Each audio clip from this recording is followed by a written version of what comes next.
I'll forget that. Yeah, so we'll get everything. So, Okay, I got it. and I see David and Brooke are there. Yes, we are. How are you doing? Good to hear your voice, David. Yeah, we're finally out from under the snow. We're looking forward to a spring down in Virginia. Yeah, mid-March. I was looking at the temperatures with Tanya, and I think in 2 weeks it's gonna stop being in the 20s at night, which is good. So it's anything below like 28, we got to turn on the oil furnace, and then I don't know, Jane, you all are probably gonna have the wood stove still going. So yeah. So hi, Janice, how are you doing? Hello. Good to see you. Hi. Well, I think we've got just about everybody that's going to be able to sign on today, and we'll go ahead and begin. I'm recording this, so if anybody, for those of y'all that are watching this later, looking forward to seeing you all in a couple of weeks here at Montpelier. And we use these Zoom sessions to first, most importantly, answer any questions that you all have about the program coming up. Make sure that you all have gotten all the information you need.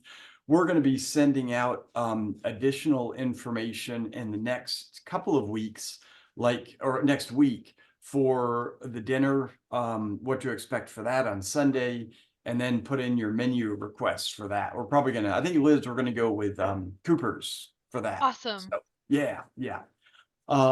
So hello, Jeanette. How are you? Good to see you. Glad you made it. Hi, good to see you too. Yeah. Can't wait to see you guys in March. Yeah, excited to have you back. It'll be great. Yeah, I'm so excited. But what we want to do today is want to give a brief overview of the history. And hello, Tony. Tony, Matt said hi. Oh, how you doing, Matt? Good. Give a brief overview of the history of Montpelier and focus a little bit on the sites that Liz and the lab crew have been pulling artifacts for the lab program. And then also really get into what Power Replace is. I know a lot of you all are familiar with Power Replace. That's the theme that we always have for our programs. And really the whole concept of Power Replace is designed to put everything in a larger context on the landscape, for interpretation of the sites, and then for the artifacts. I mean, it's really important because the artifacts you all are going to be working on, both doing the cataloging and some of the cross mending and conservation. They all have an incredible context that is well established now with the work we've been doing over the winter to catalog everything and then begin to write up the reports. I was just for the web map I'm using for this presentation, I was clicking on the features at the Overseer's site, and it's really exciting now because all the plan views and profiles have been done, and they're all annotated and they're in there. So like 6 months ago, I click on like the subfloor pit, and there'd be one picture of Taylor from 5 years ago excavating it, and now there's all kinds of information there. So, and I'll send the link out to this this web map so that you all will have that as well. So, yeah, well, what I wanted to begin with is what for you all, what Power Replace, what comes to mind when you think of Power Replace, and especially as it pertains to what we're going to be doing in the lab in the next couple of weeks. And Jane is here with me in my office. Jane volunteers in the lab, and so she's joined me in my office today. So Jane, I've got the camera over here, so it gets kind of like looking in the mirror there. Well, of course, I'm sure you're all tired of hearing it. So, but my Power Place, of course, is Montpelier. It's just a place we love dearly. We started coming for the experience of an archaeology dig, and we've grown to suddenly find things that we were never taught in our growing up years. We're from Central Illinois, And we've just learned a lot. I think one of the biggest things in that whole years that we've been coming was the statement that when Dolly had to sell the land because she had sold the slaves, and if they didn't have the enslaved to work, the property was worth nothing. And I just think that's a very powerful statement. So it's personal for you, Gail, the power of place, It and really, that's it really all. is. That's such a incredible aspect of power of place is for you. It's your personal experiences on the landscape and what it means to you from the years you've been coming. That's really cool. Yes. That can't get more power than that. What else? What else comes to mind? And there's no right or wrong answers here. It's just like what strikes you when you think of power of place. Well, for me, it's knowledge, feelings, sometimes emotions also that come up when you are somewhere, or when you're learning about something and the great interest you may have in it. So it's kind of all over the place for me, I guess, but it's somewhere that you're interested in, though, definitely. Yeah, and for so many people coming to a historic site like Montpelier, they want to come here just for what you're saying, Janice, which is to be there in that spot and to have that kind of wash over them. Yeah. And if I could add one other thing for Tony and me, it's the fact that we can keep learning, which I feel is at our age is important, that we just haven't stopped being inquisitive and want to know more. Yeah, that makes it like for coming on the lab program for you all, the first time you all have done that makes it exciting. You'll get a totally different perspective from in-depth study of the artifacts, which is cool. So, and Liz has some really exciting things planned for y'all. She's looked at some of the previous lab programs and what's worked for that, and then adapted it for where we're at with the work we've got going on. And Liz, do you have anything to add on this? Just that I'm so excited to have everybody together in the lab. We're going to have a really great week where we are exploring research questions that we've had for a long time about the relationships between the field quarters and the overseer's house, because we're even in just initial looking through some of the ceramics we're getting, there's a lot of overlap between the field quarters and the overseer's house. And so it's really exciting because we haven't really dived into the research yet. And so this week will really be a springboard for us to get started on that. So I'm just so excited to have you guys here. We're going to geek out about ceramics and conservation and iron, and we're going to go on some cool tours, have some cool lectures. I'm just so excited. Yeah, that's one of the fun things about these kind of programs is, and especially with having alumni, is we're always looking for a way to do something new. And then that, like what you were talking about, Liz, with the field quarter, it gets us, it gives us a date by which we have to pull like all the ceramics from the field quarter and then have the opportunity to compare them. And Liz has made some really cool discoveries in the over the past couple of weeks. So. But yeah, so a lot of this is getting into, understanding the broader context, and that's one of the things that has always kind of blown me away about Montpelier is that one of the power places for me is that when you're, like I remember, gosh, it was 20 years ago when my kids were little, and we get some kites and we were flying them out at the home farm and in the area where the blacksmith shop is. And we had not done any survey out there. We didn't know the blacksmith shop was there.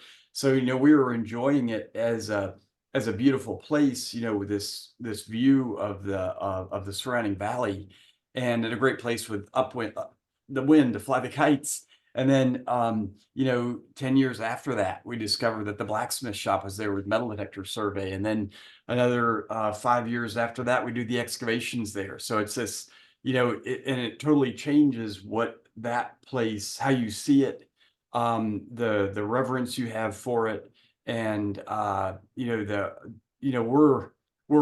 not just rather than discovering, we're rediscovering what's there.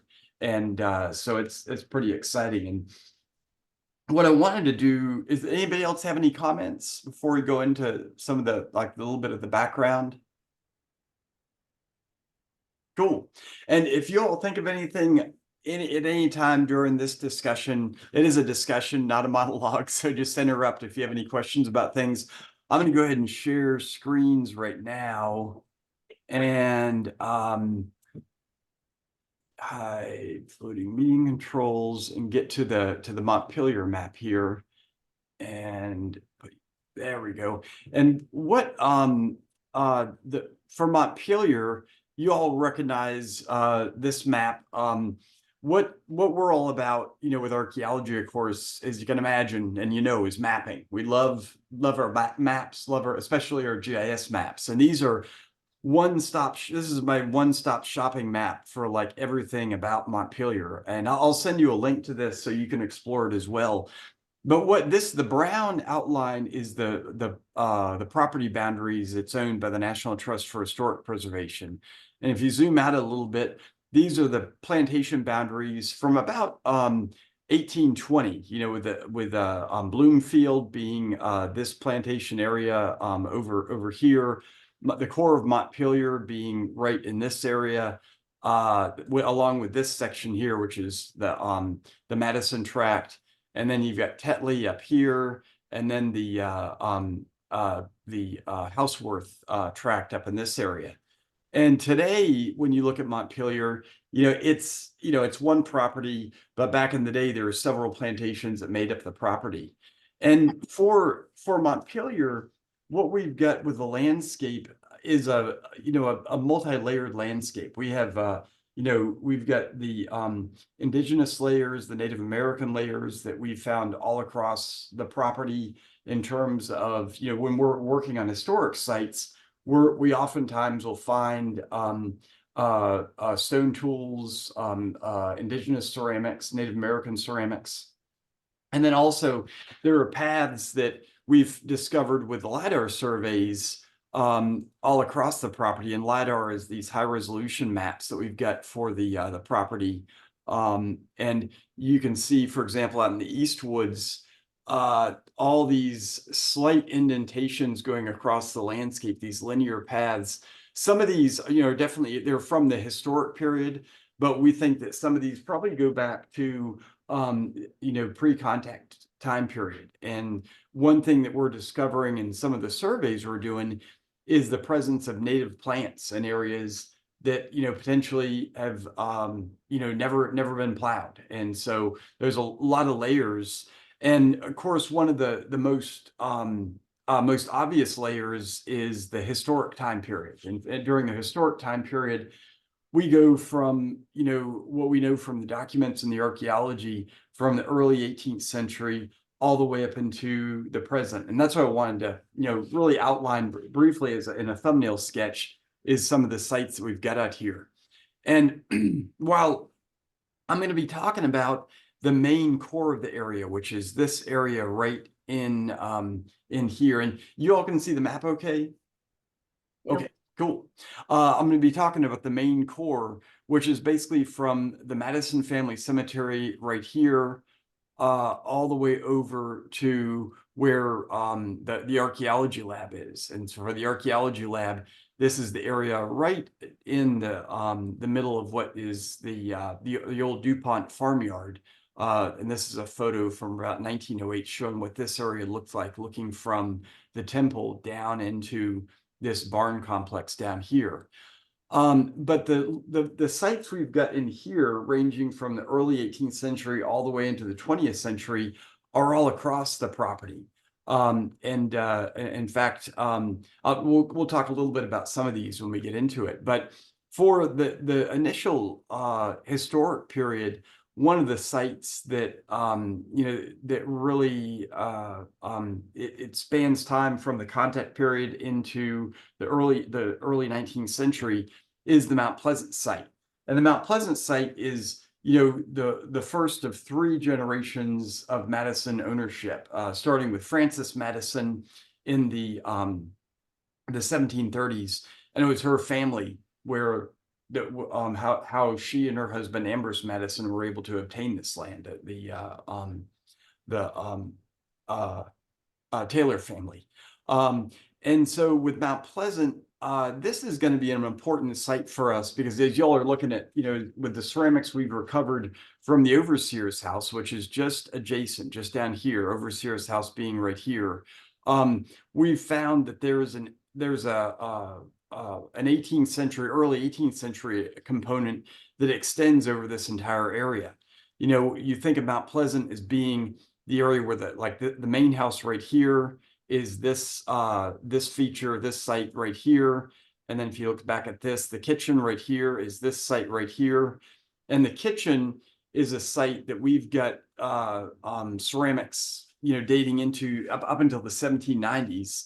And what we've found at the overseer's house is most of the artifacts we're finding date to the early 19th century, but we've got mid 18th century ceramics as well. So we're thinking Mount Pleasant was, as a site compound, went all the way across this area. And in fact, with the excavation units, there's some units up in this area that we looked at late last year that contain 18th century features that we never, went back and looked at because we're interested in the core area for the 19th century features. And we'll get into the overseer's site in a second. And definitely when you all get here in a couple of weeks, Chris is going to be giving you all a tour of the overseer's site. It's all backfilled now, but so being protected for the winter.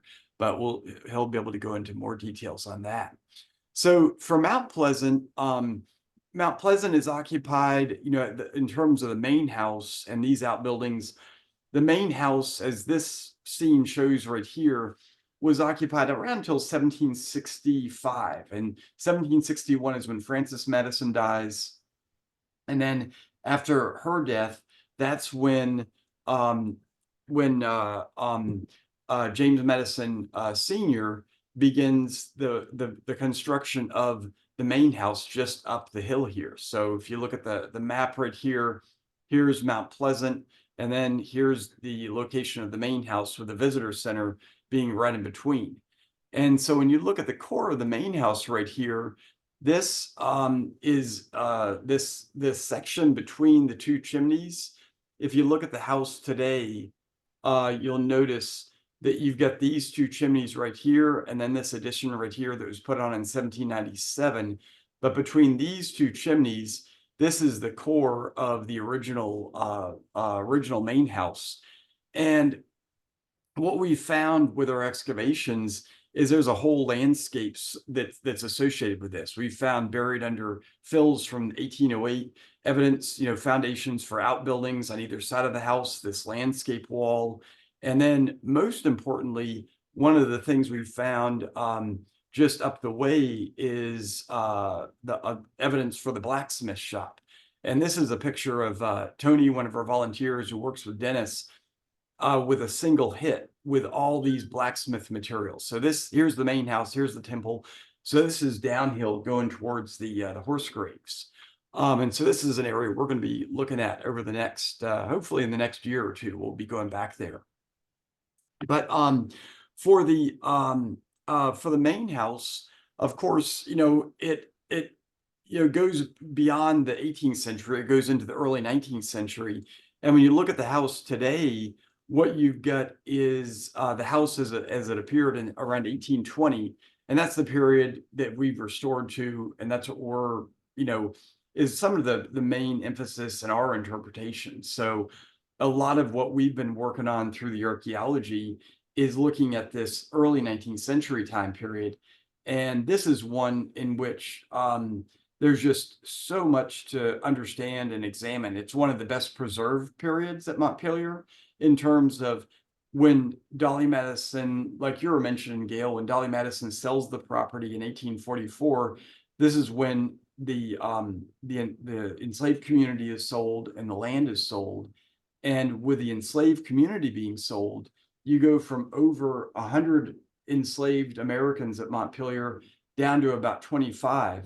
And so all of the area that we've investigated over the past, decade or more, especially like the South Yard, this area was abandoned at that time.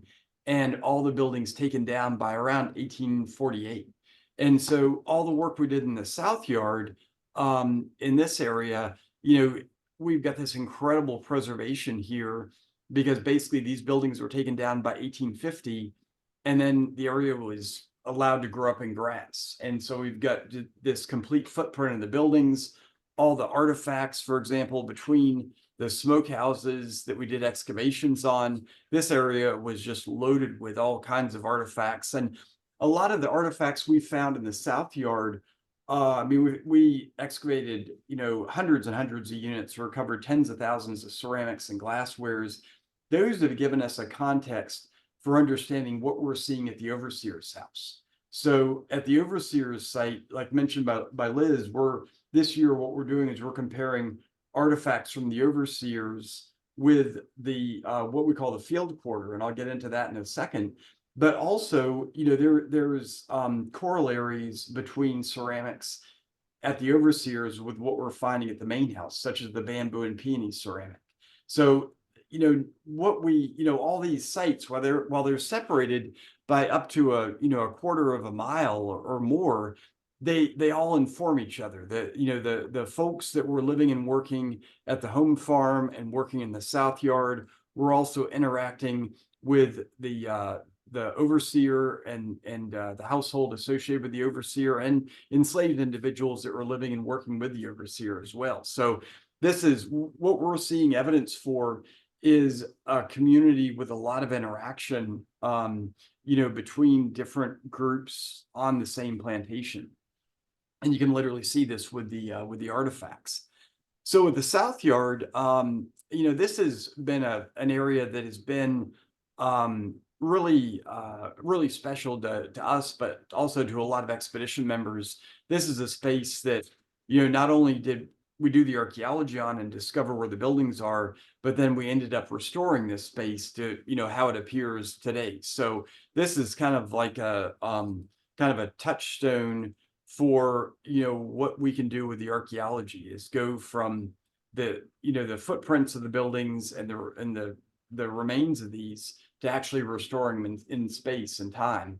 In this case, to the 1820s. And this is something we're thinking about at the overseers. And in fact, when you all arrive, we will have just gotten back from the Mid-Atlantic Archaeology Conference, and all the crew right now is madly working on their papers. And a lot of those papers are dealing with, the architecture from the overseer's house and how that compares to what was found at the South Yard. So there's a constant conversation happening between these sites. Like Corey is looking at brick from the overseers, but then comparing it to what kind of the amount and type of brick that we found and recovered in the South Yard. So there's always when you're here next week, part of the power of place with this is, when you even look at a nail, there's a context to that's site wide that gives us an understanding of what those are. For example, with the nails,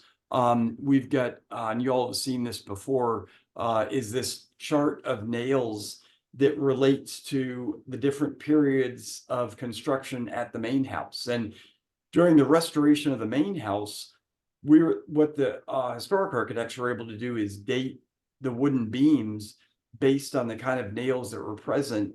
And then from the documentary record, we knew when these construction phases happened, we were able to create an amazing timeline of nails that basically goes all across the property in terms of being a date after which. So if we have one of these machine cut side pinch nails, we know that it dates to after 1808. And so we can date the sites based on that. And that was huge with the overseer's house. Liz, are we going to be looking at nails at all? I mean, all that's cataloged. Yeah, so we can definitely pull out some nails. We've cataloged the majority of them at this point, but it still would be fun to pull them all out and see what they all look like. Cool. So any questions so far with all this? We've gotten up to the early 19th century at this point. So Matt, I have a question. yeah. Well, no, I've got a lot of questions, but I'll just keep it to one right now. No, go for it, Jeanette. So you said that there were 100 slaves at one point, or was it 100 slaves over the course of 100 or more years? It was about between 100 and 120 slaves at any one point from about the 1780s into the late 1820s. So where did they all live then?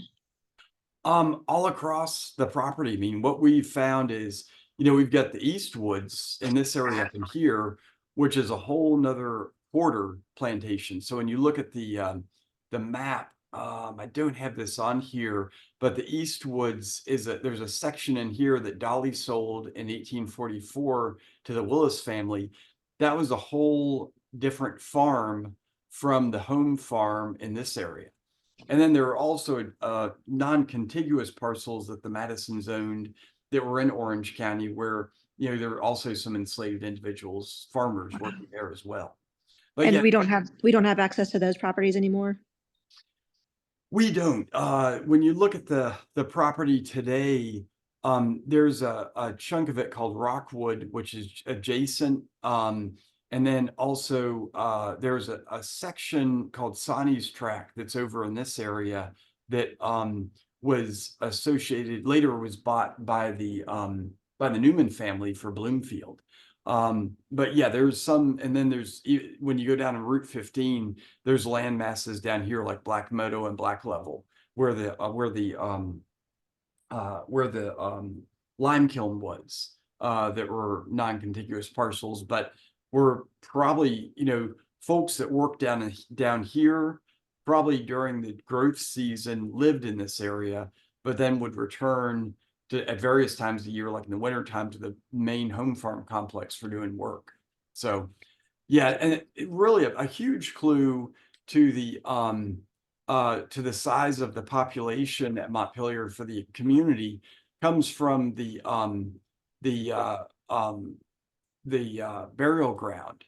And at the burial ground, we've recently completed GPR surveys there, and the number of graves that we found are over 250. All these red Oh my dots Yeah. are where GPR has revealed potential graves. Oh my gosh. And I this didn't is, know. if y'all get the readings, I think this is part of those readings. If not, I'll send you an email with it in it.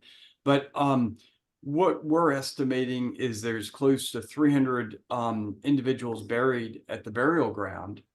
And then when you consider that between the sales of families that James and Dolly enacted between the 1820s and 1844, there's another 120 people that were sold.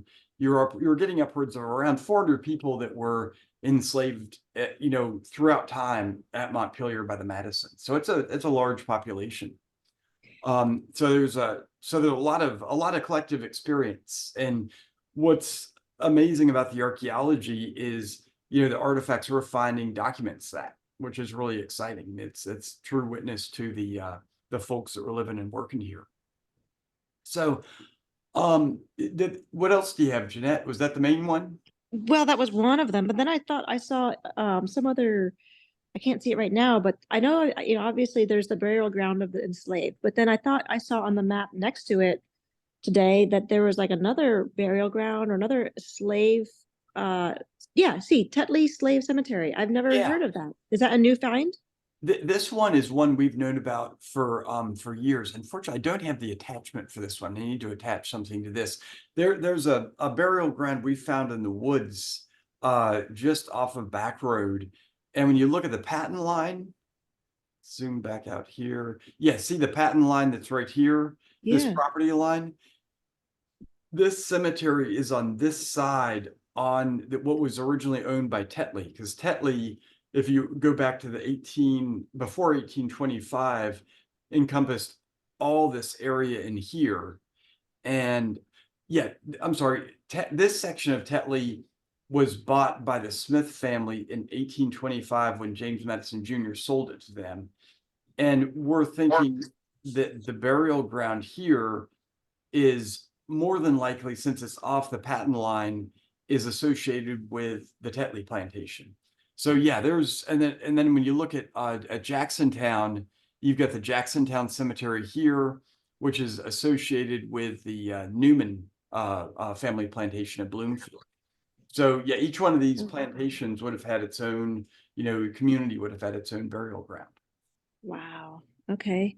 And then my other question is the blacksmith. I thought that there was a blacksmith site not too far from the creek and yeah. Yeah, we've got two. The two blacksmith shops right here and right here.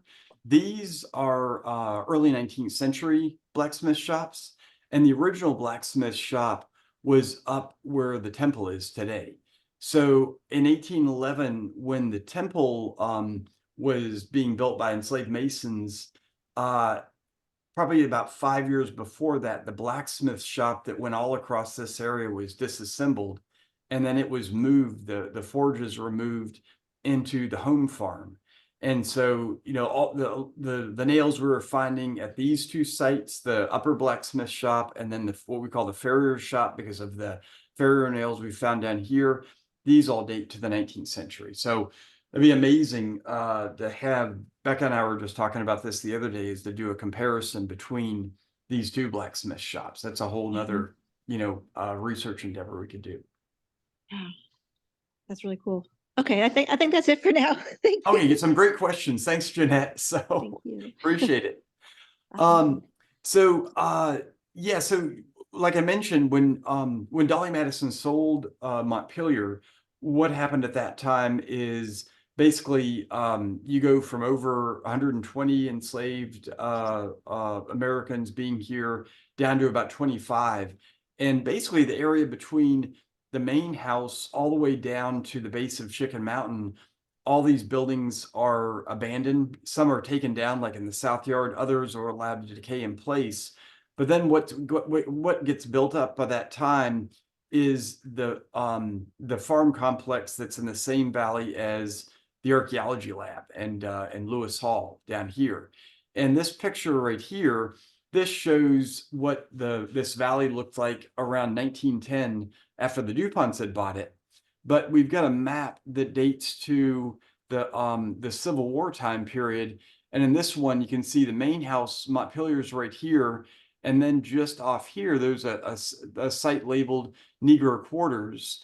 And this is a set of quarters for enslaved families that we found evidence for over in this area. In fact, this little dot right here is a spot where we found an archaeological site of a slave quarter dating to around the time of the Civil War.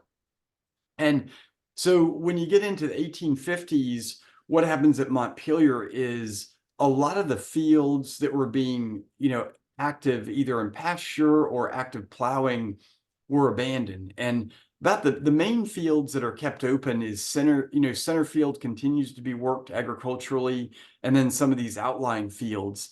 But a lot of these other areas begin to return to woods. And by the time you get into the time period of the Civil War, probably much of the woodlots as they appear today had begun to grow up at that time period. In fact, this map right here, the Izzard map, shows something like the wood line that's right in here. This roughly mirrors a lot of the wood lines that we've got here today. But what results from that is we've got incredible preservation of archaeological sites. So, basically, it's really, when you look at the sites that we found through metal detector survey, what you see is like all the metal detector surveys. This is a heat map showing sites that we found with the metal detector surveys. The areas in red are where we found, as you can expect, lots and lots of nails. Most of these date to the early 19th century. And we found very few sites dating to the 18th century, except around the main house. And a lot of this speaks to just the intensive agricultural activities that happened in the early 19th century. And just this early 19th century period is so visible on the landscape. And one of the indications for this that we've been able to look at is in the area of the home farm. When you look at the home farm, this is this map showing in the 20-meter grid survey. if you look, I've got this shot I think a lot of you all have seen. This is a shot comparing the 20-meter grid to the 10-foot grid metal detector survey.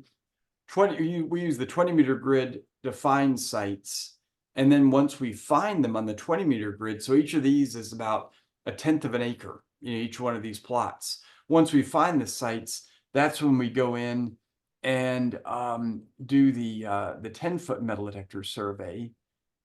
And I'm looking for, there it is right there. And when we do the 10-foot metal detector survey, this is a finer interval, and that's when you begin to see where the buildings are. So for example, at the blacksmith shop, you go from this heat map that is this broad area, all through, goes from Mount Pleasant all the way down to the blacksmith, to these defined clumps with the overseer right here and the blacksmith shop right here. And then we've used those to decide where to place excavation units. So when you look, come in here and you zoom in, what you'll begin to see, I'm going to put the LiDAR on because it provides a better background for this. What you can see is, where the 10-foot metal detector survey revealed, hot spots, we put in units. And as you can see, for those of you all that have been at the overseer's house over the past year, we've put in a shed load of units in this area. And all these features were, at the point now where the crew has been writing these up and doing, editing the final photos, and then even, editing the plan views and profiles for all these. So this is one of the final plan views of this subfloor pit that we found at the overseer's house. And Liz, are we going to be looking at anything from these features? Are we doing any picking of samples? Yes, we will be doing some floating, sorting, and picking of some of these feature samples, which will be really rich in data that will get all the little artifacts that might have gotten missed through the general screening process, and we've captured them in water screen samples that have already been processed. But when we're processing the samples after the fact, we get to pick through the samples and look for lead shot and fish bones and straight pins and beads and things like that. So we'll get a chance to do some of that. Yeah, it's like you were saying, Liz, it's almost like, doing the screening in the lab. So it's instead, you can have your coffee and then just be picking through all those little items and make some exciting discoveries. And we found, like you said, beads, lead shot, all kinds of things. And a lot of this comes from these ash deposits. When you look at this photo right here, you can see all this charred wood in here, and this area is just full of ash, all kinds of things. One of the other features that we've been working on is the large borrow pit that goes. Let me see if we can find the one that has it all. Yeah, this is the extent of the borrow pit as we've excavated it. And then what we excavated was this section right here. And let me see if there's just this photo right here of this plan view. Let me see if this one. Yeah, look, yeah, here's some of the this is the one unit that really went into the depth of this borrow pit. So for the borrow pit, we quadrisected, opened up a quarter of the borrow pit and went all the way down to subsoil. And I don't see the profiles in here yet, but then here's the plan view of this as well. So again, you all can, poke around on these units and the features that are in here. The ones that are shaded are ones that have, some information, and the darker shading indicates there's more information on these guys. So basically when you're on this map, if you zoom out, the features disappear, but as you zoom in, they appear, and then you can begin to explore them. So one of the other things, as we mentioned, is we're going to be comparing artifacts. You all are going to be looking at artifacts from the overseer's house, but then also comparing it to work that we did about 10 years ago at the field quarter. And when we had done work at the field quarter, what was curious about some of the artifacts we were finding here, we assumed that these sites that were here, and a shot of this, Let me see. Yeah, this is a shot of the excavations from back in 2013.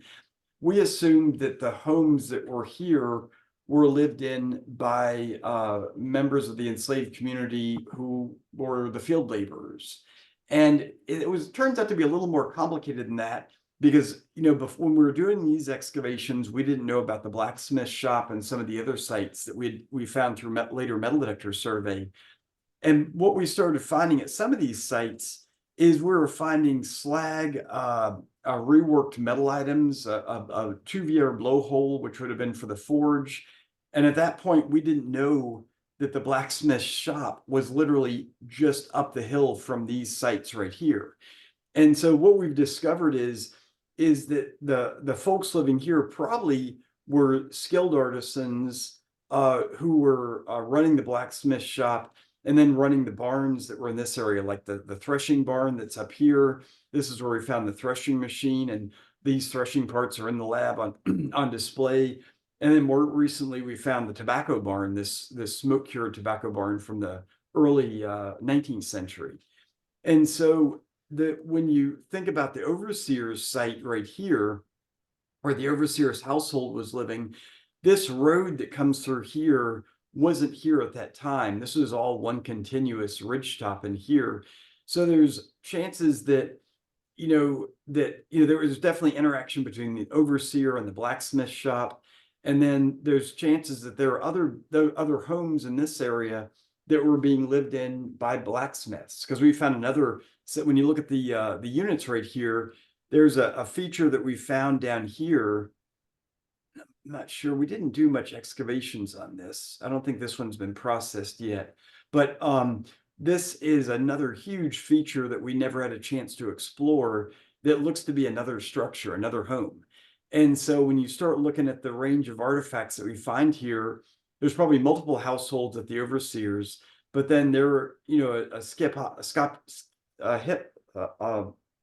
and a jump from what we call the field quarters right here. So understanding the relationship between these households, there's potential, like what the ceramic you found, Liz, recently, that the transfer printed one. The black and white transfer print. Yeah.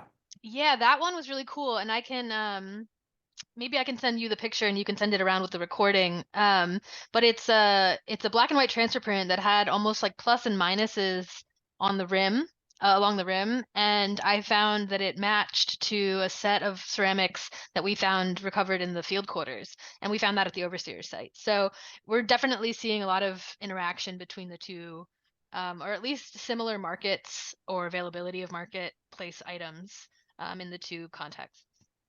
Yeah, and we'll have to find a way. We've got I know all the field quarter ceramics are in the lab.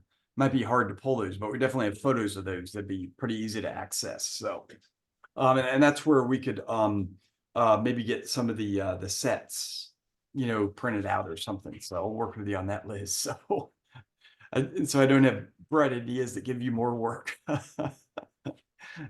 So but yeah, does anybody have any questions on this? Will you get back to the overseers? That's a question that Liz and Chris and I were just talking about, is we're working with the MDC on how much work we're going to be doing at the burial ground. And this year, we're definitely focused on the area of the burial ground. We're going to be exploring the area mainly, and this is in this story map, the area which is turns out to be a field, and it's got the burials that are in this area based on the GPR. We're going to be figuring out where the edge of the burial ground is in this area right in here. But once we're done with this, the question is, do we continue to do work in the burial ground, or do we do work up at the where Dennis has found the sites up here that are these homes for enslaved families associated with Walnut Hollow? Or do we come back and do more exploratory units like at the blacksmith shop? I think, for what we'd love to have is basically an inventory of sites where we have enough information to begin to understand which ones we could, do reconstructions on. And at this point, we've got enough information on the overseer's site where, if someone wanted to give us a gift to do the reconstructions on that, we need to do more excavations, but we'd know what direction to head in. But we need to do a lot more, like, for example, the blacksmith shop site right here, the farrier site down here. I mean, this is all the units we've opened up here.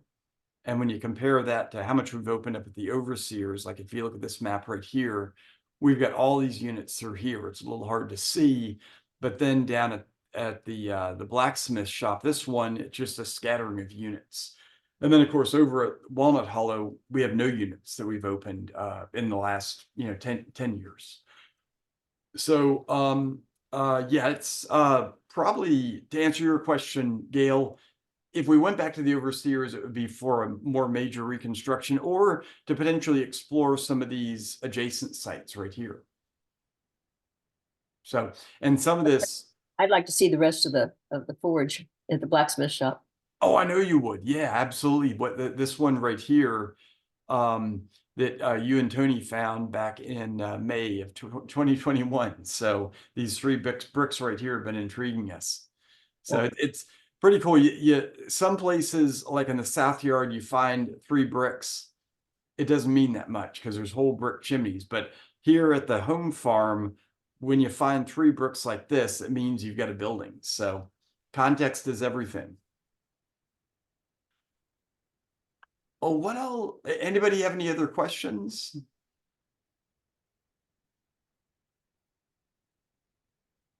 See, Kim's joined us. Oh, hey, Kim. Good to have you here. I'll send you the recording because we're just getting ready to wrap up. I'll stop sharing screens here. But yeah, so I wanted to give you all, some context for the site. And yeah, and hopefully this will a lot of you all that have been here already have the archaeology site booklet. I don't see it on my desk right here. I usually have it right with me. But that one covers a lot of these sites. But for those of you all that are new, you've got the PDF that has all that in it. Any of the we've got the overseers story map that Chris worked on. I think that one's in the readings, isn't it, Liz? And Liz created a whole list of readings on ceramics and other items. Did you all get those readings? We'll Okay, work on so- getting those to you. It's just fun stuff to nerd out about if you want to really deep dive into ceramics before you get here. But we'll be talking about it at length. But it's some cool stuff and lots of pictures. So Yeah, one thing I'm looking, if you haven't filled out the personal information form, you probably haven't gotten the link for the readings. We use that as the carrot for the readings. So if you haven't, what I'll do is I'll send you I'll send you all the readings. We're not going to hold it up, but also just ask you to fill out the personal information form because that gives us information on diet and whatnot and other things. So, but what I'll do is after this, when I hit end, this will start the recording. I'll load that on YouTube, send that out, and also send the readings and then in a couple of weeks, we'll send you information for the Sunday dinner. So, but yeah, looking forward to having you all here. Any questions about logistics for getting to Montpelier or anything about the week? I'm kind of curious as to what clothes, it's that time of year where not sure. Well, We'll we're not figure in it the out. field at all. We're in the lab inside, right? Yeah, in the lab, but But we'll Right. have tours and stuff too. tours is for the iron conservation. Is there anything where clothes will get messed up, Liz? There's a chance we'll be dremeling some rusty things, so you might just want to bring some clothes that you don't mind getting a little dust on, or getting dirty. But for the most part, we'll be inside, and we keep the lab at a nice 68 to 70 degrees. And it should be mild, depending on. I mean, we'll see. We'll see how it is closer to, but we've had some nice weather recently. Yeah, I think it's going to be nice by the time we get. It better be nice. I want warm weather. So. So, well, cool. Well, thanks for being with us for this Zoom session. And like I said, we'll send a email to you all with the readings and also this recording and also the map, so you can explore more on that. So, And Liz, I don't know if I filled the personnel thing out or not, to be very honest with you. I did you the did, two Dan. other. Yeah, I did. you're on it. You filled it out. So. Okay, well, I did the two other expeditions we're coming to too, and I didn't know if I got them all. So For anybody that hasn't filled it out, I won't call anybody out. I'll send you an email. So. You're welcome to call me out if you want. I don't mind filling it out. I just don't know if I did or not. Yeah, I'll send it to you, Jeanette. So you're among the tardy ones. Delinquent, yep. Good deal. All right, well, good seeing you all, and safe travels. And we'll send a couple of emails before the arrival. So. And Matt, if you have any ability to give us a little tutorial on how to use the ArcGIS map again, that would be wonderful. Yeah, thank you. I'll send the I've got a story map that talks about how to go through the layers. I'll send that. Okay, yeah, because it was a little overwhelming for my brain last time. I was like, oh my gosh, I want to know all this information, but it's just a lot. And I've never used GIS.